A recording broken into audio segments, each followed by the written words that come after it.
Hello once again and welcome to Speed Skating Deconstructed, what makes a skater great.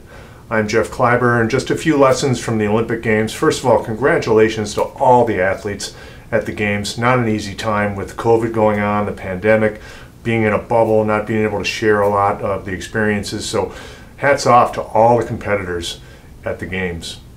I wanted to focus on a few speed skaters that can teach us something about how to compete and how to skate. First of all, Nils Vanderpal, the incredible Swedish distance star, set a world record at sea level, also won the 5,000 and 10,000, world record in the 10,000, almost went under 12:30. Had he not had a slip, he would have done so. This guy is an amazing skater, amazing competitor. He's a scientist on the ice. He just wrote a book, a 62-page book that he published just after he finished his 10,000 meter and gave it away to the world. And the most magnificent thing, I haven't read the whole thing yet, but he said, I hope someone learns and breaks my records.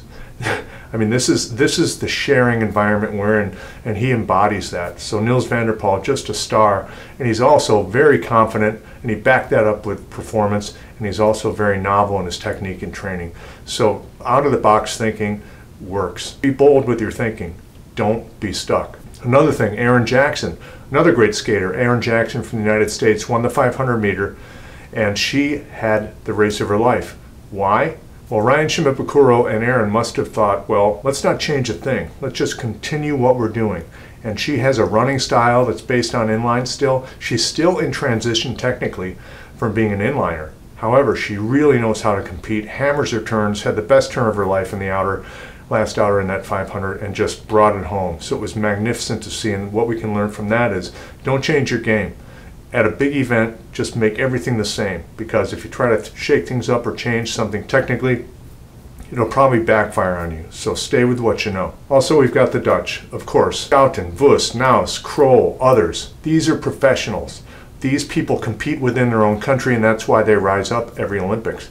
The synergies from their country makes them all rise up. They're on different professional teams, and that helps them to be competitors on the world stage as well. So internal competition within your own country is a big deal, and it really helps.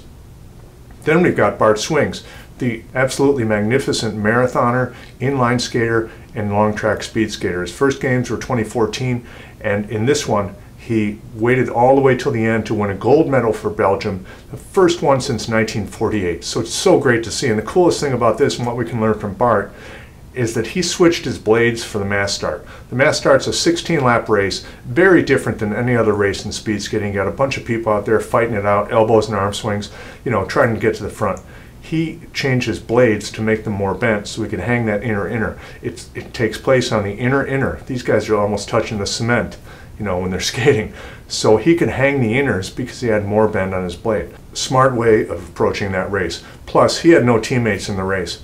The Dutch had, you know, Bergsma and Kramer. They were trying to team skate. Other people were team skate. You can do it. Japanese especially.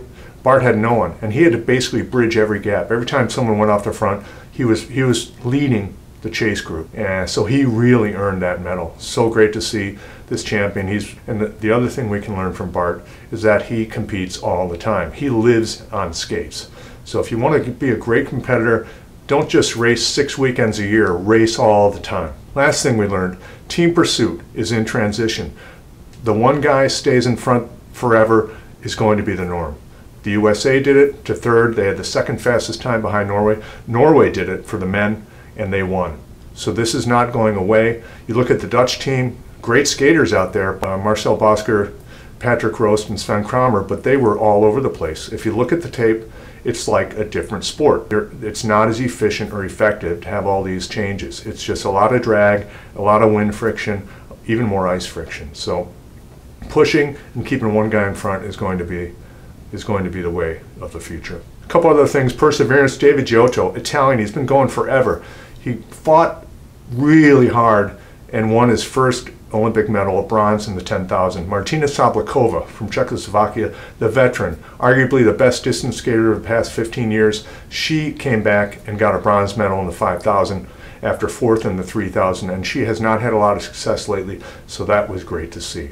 And finally, we have Laurent Dubroy from Canada. He was called for a false start in the 500 meter, his best race. In my opinion, this was a mistake. I do not believe he had a false start. He went on to get fourth in that race, but that hurt him.